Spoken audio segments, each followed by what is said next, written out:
என்ன பண்ணா இவங்க கவலைப்படாம இருப்பாங்களோ அதை பண்ணுங்க. எங்கேயும் லஞ்ச லாவணியம் வேணாம். என்னங்க வாழ்க்கை, 4 இட்லிக்கு மேல சாப்பிட முடியாதுங்க. முடிந்த அளவுக்கு கொஞ்சமாவது ஃபீஸ கொஞ்சம் கம்மி பண்ணுங்க. அந்த ஏழை குழந்தைகளுக்கு ஒரு வாய்ப்பு தாங்க. உங்க ஸ்கூல்ல சேரட்டுமே.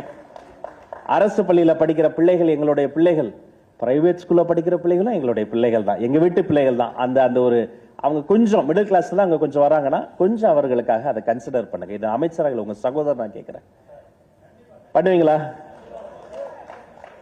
நல்லது பண்ணணும்னு நினைச்சா ஏன் சார் காசு கிட்ட மிரட்டுறாங்க? அப்புறம் அந்த காசு எப்படி அவங்க வாங்குவாங்க?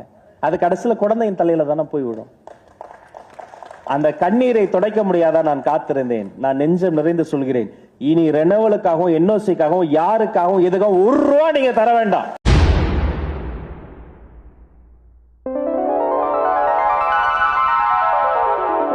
என்ன பண்ணா இவங்க கவலைப்படாம இருப்பாங்களோ அதை பண்ணுங்க. எங்கேயும் லஞ்ச லாவணியம் வேணாம். என்னங்க வாழ்க்கை, 4 இட்லிக்கு மேல சாப்பிட முடியாதுங்க. முடிந்த அளவுக்கு கொஞ்சமாவது ஃபீஸ கொஞ்சம் கம்மி பண்ணுங்க. அந்த ஏழை குழந்தைகளுக்கு ஒரு வாய்ப்பு தாங்க. உங்க ஸ்கூல்ல சேரட்டுமே. அரசு பள்ளியில படிக்கிற பிள்ளைகள் எங்களுடைய பிள்ளைகள், பிரைவேட் ஸ்கூல்ல படிக்கிற பிள்ளைகளும் எங்களுடைய பிள்ளைகள் தான், எங்க வீட்டு பிள்ளைகள் தான்.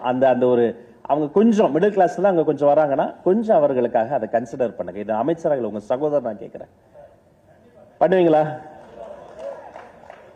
நல்லது பண்ணணும்னு நினைச்சா ஏன் சார் காசு கிட்ட மிரட்டுறாங்க? அப்புறம் அந்த காசு எப்படி அவங்க வாங்குவாங்க?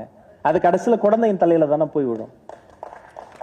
அந்த கண்ணீரை துடைக்க முடியாதா நான் காத்திருந்தேன். நான் நெஞ்சம் நிறைந்து சொல்கிறேன், இனி ரெனவலுக்காகவும் என்ஓசிக்காகவும் யாருக்காகவும் எதுக்காகவும் 1 ரூபா நீங்க தர வேண்டாம்.